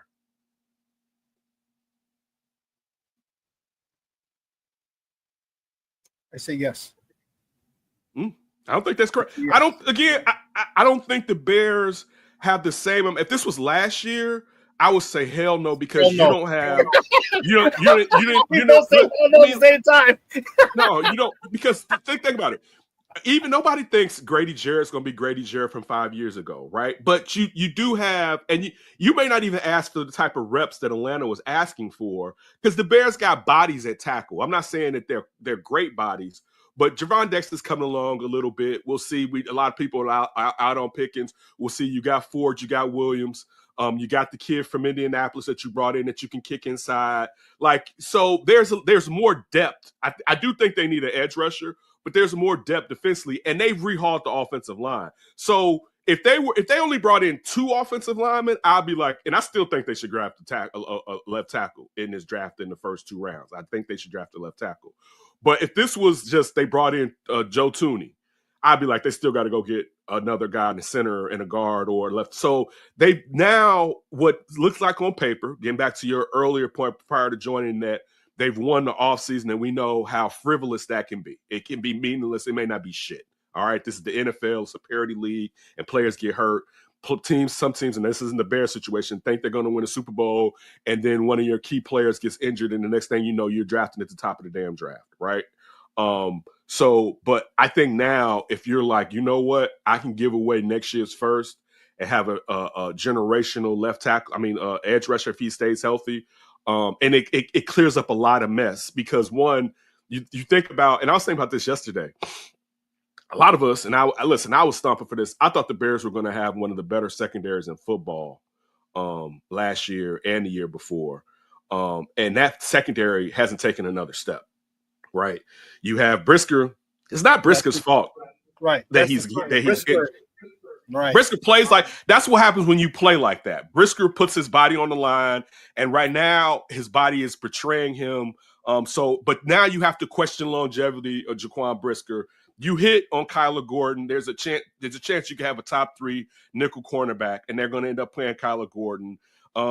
You look at the fact that what's his name? What's the kid's on the opposite kid? I'm blanking out on the kid from Miami that went to Georgia. Tyreek Stevenson. Yeah, Tyreek Stevenson did not take the next step yet. You know what I'm saying? Like we haven't seen it. Yeah. So, but the point being, back to with Abdul Carter, he kind of he helps that secondary, because those guys aren't going to be out there as long, because the quarterback's going to be hopefully on his ass, because Montez Sweat should have a better year. Montez Sweat should have a better year with what they did with the defensive line this year in the first place. But if you put a wrecker on the other side, and it's like, shift the line, which way you going to go, right? Like, or it's going to be open up. Right, or the middle. We're coming up the middle. You know what I'm saying? Like, that's going to be the weak spot. You know what I'm saying? Because either you're going to shift the line one way, try to chip over here, but you can't. You said you can only double so many. So for me, it wouldn't be crazy. I wouldn't be mad. I'll put it like this: stuff that people are like, man, what the hell are they doing? What the fuck are they doing? I wouldn't be mad at all if they did that for Abdul Carter, because I think he's the safest bet in this draft. They're over Cam Ward, over, again, like I said, Travis Hunter, and it's definitely not a knock on Travis Hunter. We haven't seen what Travis Hunter can do, and I know, like, just like I remember getting into an argument with Demaz, my former co-host back in the days, about Shohei Ohtani, and he was arguing, well, man, he's this and this, and I was like, listen, if he sucks, he's going to be a great hitter. You know what I'm saying? So, like, but to be honest with you, Shohei proved that. We didn't know that. That was just going off of what we heard him coming from Japan. Now, we've seen Travis Hunter up close a lot, but we haven't seen him against NFL DBs, you know what I'm saying, to see the type of separation that he could perhaps get, the type of routes, you know what I'm saying? Will he be a guy that you're using primarily to stretch the field? Like, how well can you implement him in the offense? But to me, in knowing that it's Abdul Carter, then I think it's kind of I want to say a schism, but there's a separation. And then Travis Hunter's there, and then all the other guys kind of fall in line. And maybe Travis Hunter's not there, but Travis Hunter is such a freakish player that I think he's gonna find a way to be a pretty good NFL player. I would say that's the floor for him, the pretty good NFL player. Yeah. But I think there's nobody in this draft that you can book if they stay healthy to be perhaps, I won't say for sure, but a perennial Pro Bowler. I think Abdul Carter can do it. Just seeing from what he did from going from outside linebacker to edge in that 1 year, and him having almost 13 sacks. And this is at linebacker Penn State. You know the number that he had and what it means up there or whatever. So I would make that move for him, but I wouldn't be mad if they didn't. To be honest with you, it's one of those things where it's a double-edged sword, because they filled in. They really, a lot of times we be like, man, they filled in holes. They can go either way. And they should get best draft, the best player available anyway, because you don't want to draft a player that's lower on your board because of need. But they really have filled in a lot of the holes that they've needed. So, for instance, if they want to get Warren, speaking of Penn State, just about to add, that was one of my next questions. Yes, go ahead. Listen, I'm a Todd Warren guy. If that's a little bit. I mean, he's so good. I don't think it's all the way where it's just a bow, but because he's so good. But you're talking about a tight end. You can use a tight end a lot. He's a guy that you can send out and play like a receiver. You've seen him be able to score from rushing, from throwing a TD, from everything that he could do. I wouldn't be mad at them bringing Warren in, because then it kind of settles the situation with the receiver room, where now you don't need you always going to need depth there, but you don't need there to be three dominant receivers. Third receiver. It's probably not going to be enough balls to go around anyway. But, you know, it's not the factor. I know. I didn't thank you, sir. I appreciate you. But I was thinking, want to say, like, yeah. I say football, not saying. But that's where, to me, it's one of those things with Warren. Because, I think he's going to be freaky as a tight end, and what you can pull off with him. That would be the only player, to me. I wouldn't be out. Look, I'm out. I'm gonna be honest with y'all. So yeah, and I think I seen it in the chat. I haven't said it to anybody, but I'm almost out on drafting Gentry at 10. You know what I'm saying? I'm no, and I don't think it's. I'm not saying it like that's crazy. You know what I'm saying? Because in all fairness, let's just say the left tackle situation isn't fixed. Let's just say the defensive line is better, but it's not great. Dog, a great running back can solve a lot of stuff. It could take Caleb Williams from here to here because of just which y'all got to focus on him. So the play action game is always in effect. You know what I'm saying? We're slowing down the pass rush because you're scared of what's going to happen with this running back, right? So you can't pin your ears back, because I may just toss this bad boy out to him on this RPO. You know what I'm saying? So it's one of those things where it wouldn't make me mad, but I feel, so this is my problem. I feel as though in this draft, where this is a running backs draft, and I won't even put this on Ryan Poles, I'll put this more on Ben Johnson. I think you guys should be able to find a guy that we'd be like, man, I didn't know he could be almost as good as Gentry in this draft. So that's where, for me, again, if this draft was thin on running back, I'd be like, man, they got two options. They can go with the kid from North Carolina, or they can go with Omarion, or they can go with Gentry. And I'd be like, Gentry is clearly right now the better guy. But when there's guys in this draft and you could, let's just say hypothetically, you could take Warren, right? There is a chance that one of these tackles, and I mean left tackles, may be there at the top of the second round, right? Yeah. You could get that guy and an edge rusher. And then the third round, go get a running back. That covers a lot of stuff. Because that's where, again, now, if it wasn't deep at running back, I'd be more inclined to say do it. Now, I'm sure people would be like, well, you don't know the guy they may draft. And you're right. It may be a situation where you had a chance and you didn't take Gentry. And I'll be sitting here and I'll tell you like, damn, they messed up and I was wrong. I don't have a problem with admitting that. But I'm just saying for me, I think, again, somebody just said, you got both of the running backs out of Ohio State. You know what I'm saying? Like there's some one of these running backs is going to be nice that nobody's talking about. You know what I'm saying? That's just the odd offensive line. You make it a lot easier for him. Yeah. Whether it's Junkins, whether it's Caleb Johnson, whether it's Hampton or Travion Henderson, it's going to be easier. Not easy, but easier because you just revamped that offensive line. And probably if it's not Gentry.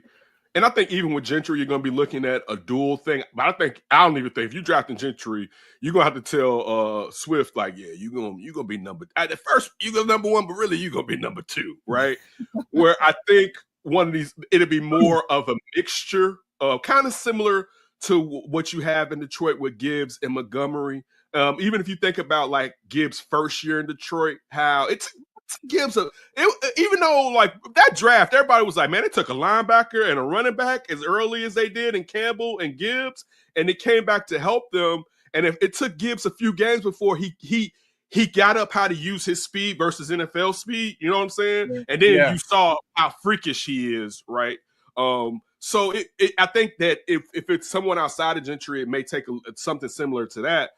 Again, I wouldn't be mad at them taking Gentry. I just think if you are who you're supposed to be drafting wise, you should be able to find a good running back in this draft. And I think that if you got a guy like Warren, or I don't know how you feel about Will Campbell and his arm length, as far as if he was at 10, would you take him? And look, it may be a chance where they may move back. To be honest with you, think about it. All the guys have gone. Let's say that the Saints are the team before the Bears that some people have mocked to take Shedeur, right? You have the connection to the Raiders. And let's not forget a lot of people are saying that Jackson Nix is really climbing up these charts. And if someone makes that crazy move to jump up in front of the Bears to get a Jackson Nix, Dart. Jackson Dart. That's the Knicks from last year. The quarterback. Yeah, you talking about yeah. Your point. Dude, and again, that we're talking about what could fall to you because people are sick of this is not a quarterback draft, right? Mm-hmm. It's like people are sick of quarterbacks. Like for me, I would probably, if I was at the top of the draft, I'm taking Cam Ward if I don't have a quarterback. Again, I think Shedeur may be a good quarterback. I'm just going to be worried about drafting him in the top 10 for me. Depending on what you want from him, like, do you think he's going to take a minute to get some of the abuse? I don't know how many of y'all watch Colorado football, but he was running for his life after Hike. You know what I'm saying? Like, that's the one thing Coach Prime can't do is bring in good offensive linemen at this point so far. You know what I'm saying? Like that, you got to build a bridge to get offensive linemen to trust you. You know what I'm saying? Like it's going like offensive linemen are family. You got to get like you're not going to get you out of here. The portal's not going to open up, and I'm not going to kick your ass into it. But so for me, I would definitely be happy if they were in a situation where let's just say they had a tackle and they're like, Banks is the guy, or the Simmons, the guy out of the injured tackle out of Ohio State, Josh right? Simmons. And they're Simmons. And you're like, you know what, man, we can get him at like 17. Like that's our guy at tackle, right? We're like, that's our guy, but value-wise, so-and-so wants to come up. Let's even say, for instance, like we mentioned, Ty Warren. Let's say the Bears aren't in on Ty Warren. I would be mad if Ty Warren was on the board and they moved out of the spot. All right, like I'll be mad. And I hope they would prove me wrong out of being someone who's been a Bears fan his entire life. But you have the opportunity if you're like, we don't think we can get our tackle in the top of the second round, right? So then you're like, we're going to get the best tackle, but we know he's not coming off the board because you see the teams that need a tackle and the teams that perhaps can move up. Kansas City can only move up so far. They're at the back of the first round. You know what I'm saying? So you don't have to worry because that's what messes them up in the second round is a team like Kansas City needing a tackle at the back of the first round. You know what I'm saying? So you're like, you know what? And then we take our tackle, we move back, we get another second round or a third. We get, you know what I'm saying? Whatever you get, it's gonna be a second or a third. You move back. Now you still have 2 seconds to go get an edge rusher and a running back. If you were like, you know what, we got to take this or whatever, or you could get an edge rusher, another player, and then in the third round with 2/3, you can go get the running back and something else of quality. That it's a lot again from what, and I know again they run the offseason. It's a lot of moves that they can make because it's not bullshit. Usually it's like, yo, we gonna cover up these weaknesses we got with this old utility player. We just gonna think this year he's gonna be better than he was at the last spot that he was. We talking about when he was at the place 4 years ago. No, they went and got some guys that there's a chance that they got a really good center. Right, they have an extraordinary guard, and they got a guard who has been good in the past, who perhaps due to scheme with the Rams and injury fell out of favor with Sean McVay, but wasn't bitching and moaning. Sean McVay clearly gave him his props and said he took his demotion well. So it's one of those things where it's like now, all right, let's see what you do because you finally, because Ben Johnson is here, Ryan Poles was forced to do things differently, to not sit there and hope that he can bargain and find some players and often spend the cash. I think it's paralysis.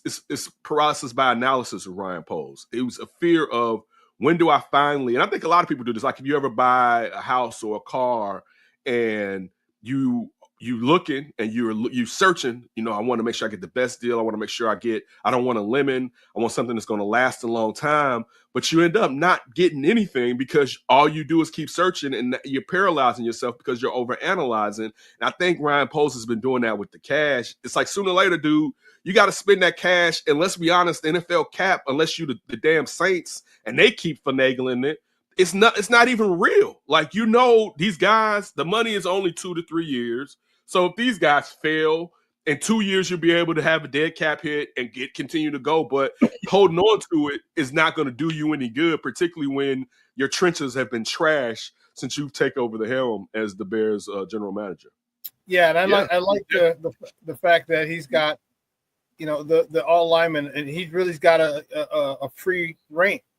And number 10, free reign. I mean, we didn't even mention Mason Graham. So you got Cam Ward, right? Some people say Travis Hunter. Some people say, and then maybe Will Campbell. Some people need to tackle. Let's not forget about Mason Graham. And again, if someone jumps up and just Jackson Dart because they need a quarterback, because a lot of people are really his draft stock is moving up, and some people, and it only takes one dumb team to jump 12 spots for the quarterback, and because it's been done before. It's a run, Shawn. Wait a minute. If they do that, it's going to be a run on Shador. Like, because Cash is going to be like, dude, we can't wait to the second round because there are teams that hope Jackson Dart falls to them in the second. There are teams waiting to either trade back into the top of to get that 5th year. We'll trade back into the back end of the first round, right? Yep. And we'll get a 5th year on our quarterback. And that way we won't have to pay him earlier if he's successful. There's situations like that to where there's going to be, if Dart goes early, one, it meant that Shador already went or Shador is going to go. Because no one's going to sit there and be like, yeah, I'm going to wait for Shador in the second round because there's not going to be a chance. And if you can get Shador, first off, if you can get Shador Sanders in the second round, kudos to you. All right. Like that is a nice piece to build properly with what he's done, what he can do from the pocket. You know what I'm saying? He's accurate. He's a pocket passer.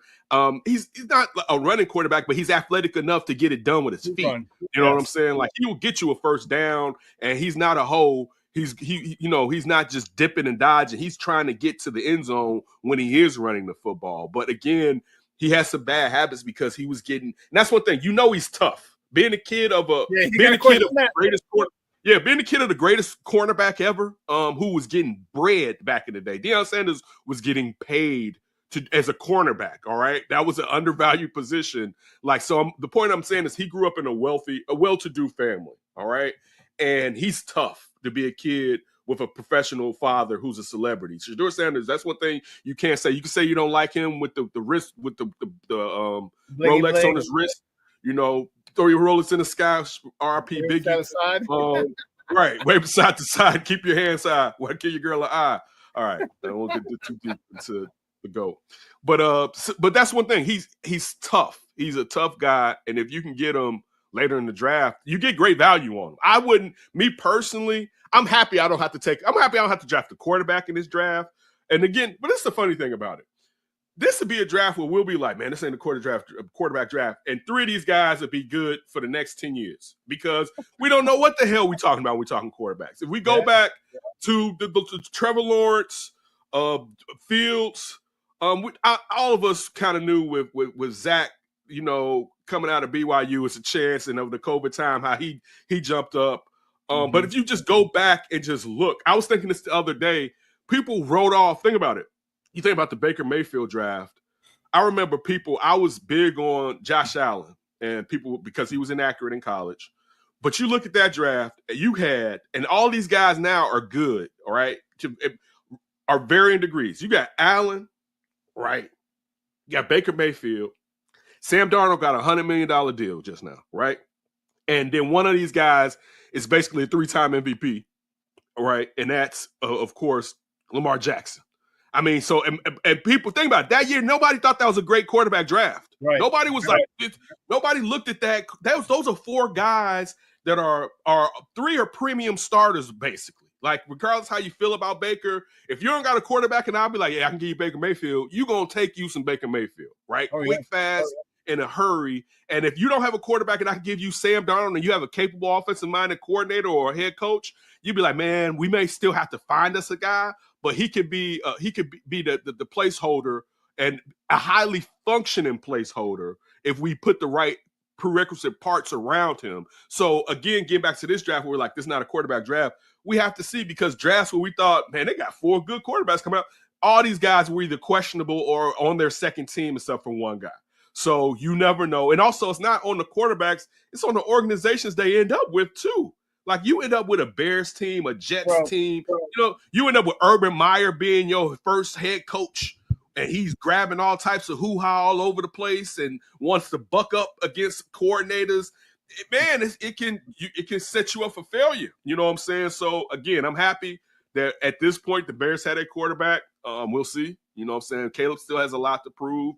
I had a very high ranking on what's his name? And I don't know, I'm blanking out, with Washington coming out of LSU. What's the quarterback of Washington, Shawn?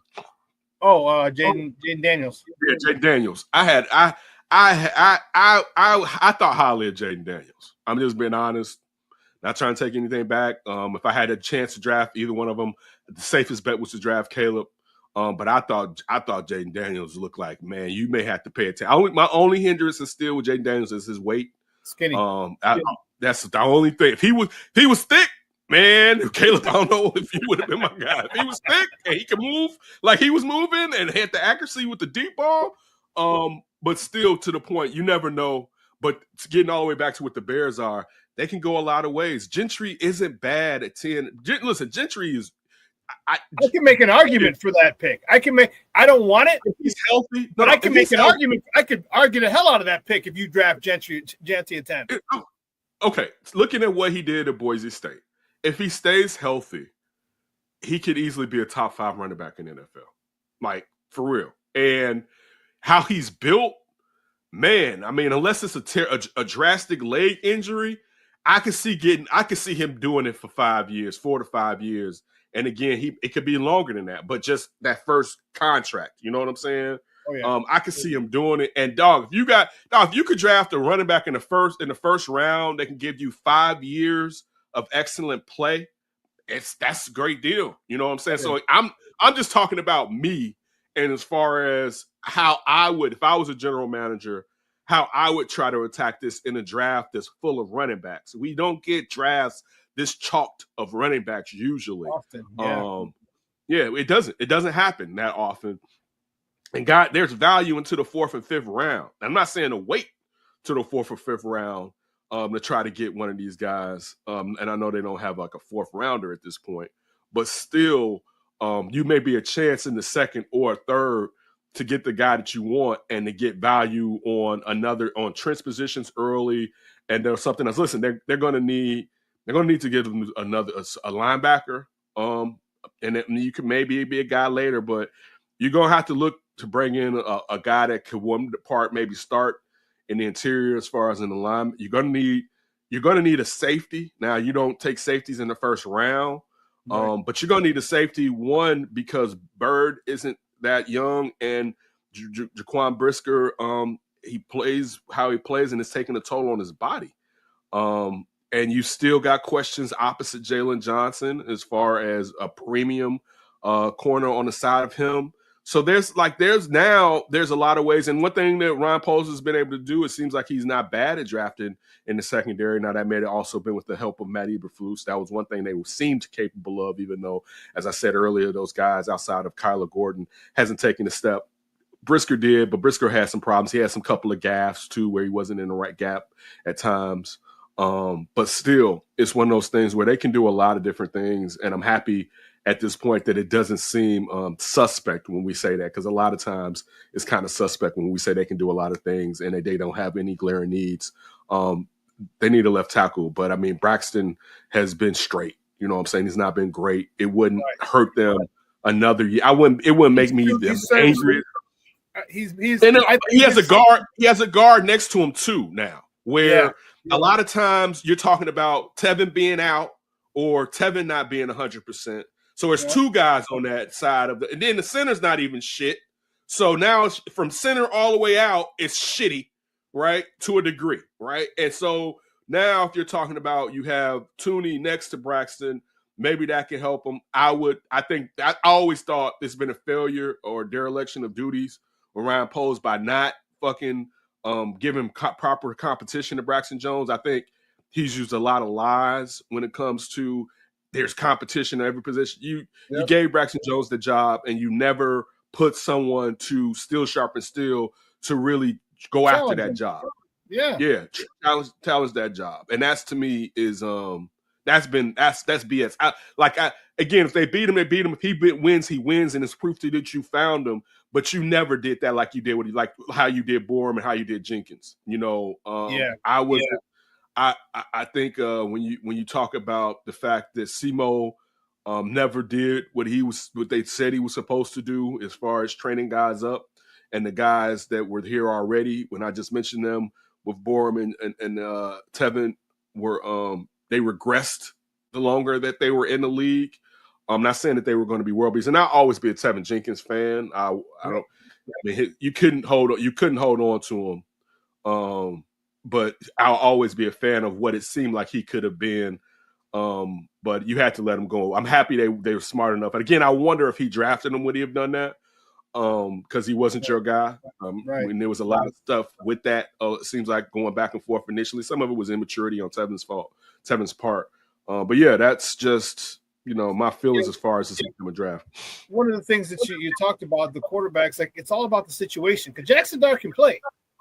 But if you get him in a situation where he's got a good play caller, he's got a good run game, some team might jump up and say, "Hey, we need a quarterback. We got a journey." And the best thing for him to be with them would be for a team to jump up and grab him and then sit him, because we got a journeyman, veteran quarterback that you can sit behind and watch for a year, right? Just 1 year, because the 5-year deals is crazy, but you can sit it behind and watch for a year, and that's why there's so much. There's still a legitimate possibility that the Bears could jump up and get Abdul Carter. He could fall to 3 or 4. All right, because again, it's just the Browns need a quarterback, but they're jacked up because Deshaun Watson is, love you long time, Rubby Tuggy. He's all the money, but they still need a quarterback. And is he coming back to play? He ain't coming back. He ain't coming back to play. They gave him guaranteed money, son. Guaranteed money, bro. I think every last dime Do you know how bad it is in this world where you can do the things that he was accused of doing and then get a $200 million guaranteed NFL contract? Man, NBA or Major League Baseball, all that shit's guaranteed. Right, dude. Man, we're upside down. Has he got Kirk Cousins' agent or what? Oh, listen. Super Kirk Cousins' agent, dog. Listen, all Kirk had was an old van and being weird on him, dog. You had every masseuse from the Mississippi on saying that you sexually assaulted them, right? Like, and dude, and you got a guarantee, and like that alone, like, I'm so happy Bears didn't do that. That was one of those things, like, man, going back in time, we talk about that draft with Mitch, and because who was gonna, dog, you got to think who's gonna make Mahomes, and know Mahomes could do that coming out of Texas Tech, and how Texas Tech he looked turnover prone, and Texas Tech's quarterback reviewed the system quarterbacks. But you think about Watson being who he was, Watson dethroned, like nobody knew that Bill Saban, that Nick Saban can be defeated until Deshaun Watson went out and did it. You know what I'm saying? Like, that's how cool. I mean, and he talk about a quarterback getting beaten. Do you remember how he used to get beaten when he was in college? Like, dog, at Clemson, he was getting. It was like how he got played, how he was in the pros. He was getting wrecked and still pulling it off. And man, I could just think about how Bears fans, some Bears fans, not all of us, would have still been caping for him, because he would have been, if he had played as well here those first few years that he played in Houston, man, people would have been like, man, he ain't do that shit. So I mean, what does Cleveland do? I mean, he's hurt. They have to take a quarterback. If I'm Cleveland, I'm saying. So if I'm Cleveland, I'm trying to get. I'm telling you what. If I'm the thing is, the Titans aren't going to move off of one. If I'm Cleveland, and the thing is this, dog, but how many draft picks, Shawn? How many draft picks can the Browns give away? They're just getting their draft picks back for trading for Deshaun Watson. They haven't seen him. What was last year? Maybe the first year they had a first, if that was last. Like, think about what they had to give up to get Watson, and now you got to double down and tell the Titans, like, look, we want to. Dog, you listen. To be honest with you, if I'm Cleveland, first of all, I'm going to try to move back into the draft and try to see how far Shedeur Dart's going to fall, right? But I'm definitely getting Kirk Cousins. It's not even a question. I'm getting Kirk. I don't care if it's the Kirk Cousins from last year and he never becomes Minnesota Kirk Cousins again, but I'm getting Kirk Cousins, right? Like, it's what you need. Y'all need a second? Like, what do you – I get you – and think about it, they shouldn't even have to pay a second because of when you look at where quarterbacks these last couple of years, how low it's been, and also what he's coming off of. That's the highest is probably a third, and that may be too high. But dog, I'm talking to Atlanta. I don't care what we do. We need a quarterback today, and we need a quarterback for the future. I'd be much more interested. I don't know, because I do think, I wonder how with Deion, how the Shedeur thing is going to go, because Deion's not going to want him to go to a team that sucks annually. Right. You know, like, and the Browns ain't been good since Bernie Kosar and Vinny Testaverde was there. Let's just be honest. Even when Carmen Policy, think about it, when Carmen Policy, when they came back after moving and left the name with Cleveland, and they redid it, and they brought Carmen Policy over from the 49ers, and everybody thought, and they got the Kentucky quarterback, that, man, the Browns are going to be back, and this was the late, and they still haven't been anything. Tim Couch, thank you, Shawn. They still haven't been anything. So if it was my child, I don't want him to go there. But yeah, man. Are you okay with Deion Sanders doing that? Are you okay with it? If it was my son and I had the power, hey, Archie Manning did it. I'm definitely exactly. Yeah. Yes. Why would I look if you we just talked about it. Where quarterbacks end up does matter on what happens to their career. Like, dog, look, in fairness, go look at Joe Namath's win-loss record, right?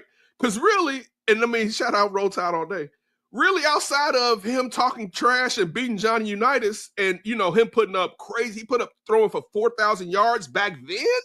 Bears still ain't had a guy throw for 4,000 yards. You come on, Joe Namath did that back. So everybody, when Joe Namath called his game, he threw 4,000 yards that year in a league that was running. Now Of course, he was in the AFL, and AFL was more of a passing league, just like, the ABA, high scoring and stuff like that.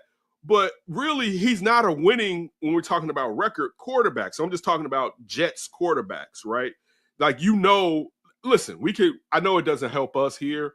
Chicago hasn't been a team that's been great for quarterbacks. You know what I'm saying? Me being a Bears fan, I would want my son, like for instance, I would want my son to break the curse. I'd be like, but I'm a Bears fan. So I would be like, there's a chance, right? But if I was someone and I didn't give a hell about Chicago, and you telling me I have my son and he may end up with the Jets, with the Browns, or with the Bears, I probably wouldn't want to go to either one of them. I think still, and I'm being biased, but I would still want to go to Chicago because I think Chicago is a true sleeping giant that when it works, it really, really works. You know what I'm saying? Like, I don't like the Jets can never really hold off the Giants for long. And Cleveland is trash. Like, who wants to be the king of Cleveland? In my Joakim Noah ways. Cleveland they are forever cursed. They're forever cursed, Cleveland. Like, I wouldn't want to go there.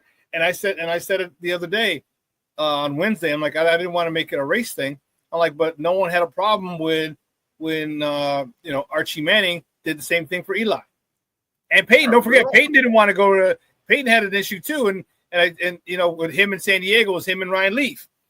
And then if listen, so Archie Manning, let's put it like this: Archie Manning never wanted his kids to be with the Chargers. Let's just when you think about it, like Archie Manning was the thing about, but you have to look at it. People don't know Archie Manning was getting his. My dad used to tell me he used to get his clock cleaned as a son, heard, right. Archie Manning was an athletic quarterback, right? We don't think about it when you look at his sons, but he was a guy that can run and pass and used to get his clock cleaned down there, right? So, of course, he's like, these are my boys. I want them to have – think about what Archie Manning – Archie Manning has to think, what happened if I went to an organization that had their shit together, right? Like, had a line, had a running back. Right. I could stand and survey the area. Got two sons because, look, due to that, his two sons are Hall of Famers because he knew and told them, you don't want to end up in a situation like this, right? They knew. What if my dad had a real chance, man, people would be putting him up here with X, Y, Z. You know what I'm saying? So, if I'm like, why am I going to bust my ass to have options to then deny my child options? Now, I'll say this. If my child tells me, and we will get into it, Dad, I don't want you to do anything, I would listen to him. I would tell him you're wrong, but I'll say I support you, right? I'm like, I support you. Regardless, I'm going to support you. I'm your dad. You know what I'm saying? Like, whatever happens, de facto, I'm going to support you because I love you to death. So I'm going to ride with you regardless, and we'll just figure out how to get you up out of the Jets after so many years to try to get you someplace else before they get your brains beat in. But just still, it depends on where you lay. And no, I wouldn't care. Deion Smart. How am I going to tell somebody that's been not just in the NFL, but still to this day is the greatest player at his position that I've ever seen, right? And it's like, I haven't seen a cornerback that good still to this day, right? Yeah. And he wasn't even a tackler like that, but still, he would be better in today's NFL. Oh, hell yeah. Right, he would be better in today because he didn't need to touch you. He didn't need to try to jam you up or anything like that. He'd be better. This room, he would be better today. They're not running the ball as much, particularly over the entire league as back then. You know what I'm saying? So as far as tackling running backs, I don't have to worry about Deion giving the shoulder tackle that he used to try to do. But I'm gonna tell Deion Sanders what he should do, and he got himself there. Like, hell no, I'm gonna let Deion do whatever. Look, I don't have a problem with Archie doing it. Dog, if you can pull it off, look, that's like when Steve Francis, Vince Carter. Remember people never wanted to go to the Clippers back when the Clippers was the Clippers? People like, man, I'm not going there. Steve Francis saying, I'm not going to Vancouver. You know what I'm saying? Like, I'm not going up to Vancouver or whatever. And look, all these people were right? The Grizzlies still ain't done nothing, right? The Clippers still ain't done nothing. Right, and I mean that's what now and they got rods too, and they still didn't do nothing. Yeah, but we talking about the Clippers was trash, like was always when they got back from San Diego, right? So yeah, man, I'm not gonna be mad at anybody that has opportunity to be able to decide and pick and choose, let alone they worked for it. You know what I'm saying? Like I'm not. That's again. I don't have that option. So I know sometimes with people because they don't have that option, they get frustrated. I look at it as far as you know what I wasn't good enough to provide my son with that opportunity, and I mean I'll swallow that, but I'm not going to be jealous that someone else has that opportunity that busts their ass and not just bust their ass to be in the league, to bust their ass to be one of the greatest players ever at their position. I'm not going to be jealous of that, man. I'm not a hater. Yeah, because like we talked about, it's important where you land, because right. Patrick Mahomes here wouldn't be Patrick Mahomes who he is now. How? Yeah. And they said no, he would have played. You got Andy Reid. You have one of the greatest offensive minds. You had Kelsey, you had Kareem Hunt, you had Tyreek Hill. You just think about what he had to help him. Remember, he said I couldn't read defenses to the second year start. Yeah. But he had those weapons that made the game so easy with his innate skill. To your point, it wouldn't have been like that if he landed here. Now, hopefully, listen. I've wanted Ben Johnson to be the Bears head coach for the last 2 seasons.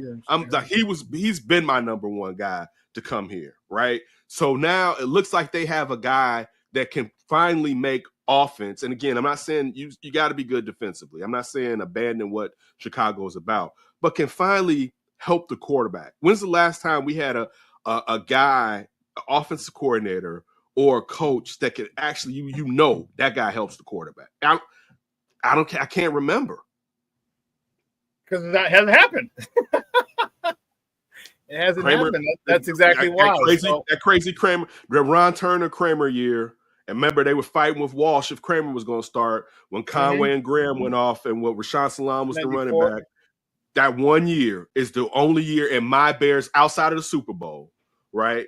And that, of course, that run, and you had the greatest running back in the backfield, right? You had a hell of an offensive line to go with one of the greatest defenses that gave you the ball plenty of more times because they were kicking ass all up and down the field. Outside of that, I haven't seen it as far as being a Bears fan.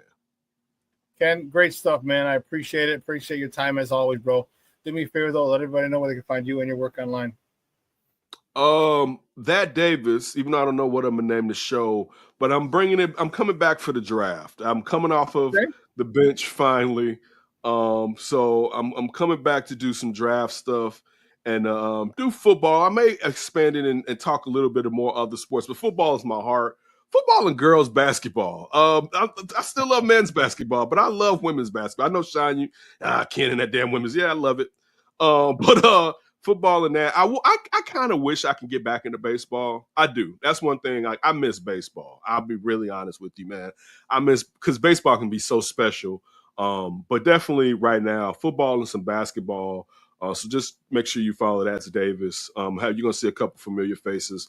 You're going to see Shawn too. Pop out with me over there or whatever. But yeah, now coming off the vacation, the hiatus from NBC Sports closing, I want to take some time just for myself or whatever. So coming back, a lot of people have been asking me. It's not that I didn't want to, but yeah, I'm coming back. So please support. But regardless, everybody here, be safe. Shawn, I hope your mom's well. Everybody in the chat, the Laura family, Shorty, Marshawn, everybody up in the chat. I hope you all are doing well and you guys are safe and enjoy the weekend. The weather's supposed to get better. Yeah, it is, baby. It is. Great stuff, man. We'll talk soon. Love you, brother. Later. I'll be back. Guys, that's Ken Davis. Man, he and I would have talked another couple hours, but we got to go, man. Listen, this is what we play tonight at 6 o'clock at 12:15. Lakina and Sydney are coming out with Second City Sports. The weather's going to be nice. Get out, get to a patio, get to a rooftop, do some dinner with your people, let your loved ones know you love them because tomorrow is promised to no one. All right. I want to thank all you guys who made it a phenomenal show. Thank you. I appreciate the love and the support. I truly do. All right. But I got to bounce. I got to run to, I got to pick up the warden from CrossFit. So for everyone here at Sports Zone Chicago, I'm your boy, the SuperBack, Shawn Sierra. You guys have a phenomenal weekend. As you said, the weather's going to be awesome. Get out there. Enjoy it. Get out there, baby. Get out there. Do it. Run them streets. So for everyone here at Sports Zone Chicago, I'm your boy, the SuperBack, Shawn Sierra. We'll do the Who You Mocking. We'll do that on Monday. I'm your boy, the SuperBack, Shawn Sierra. I am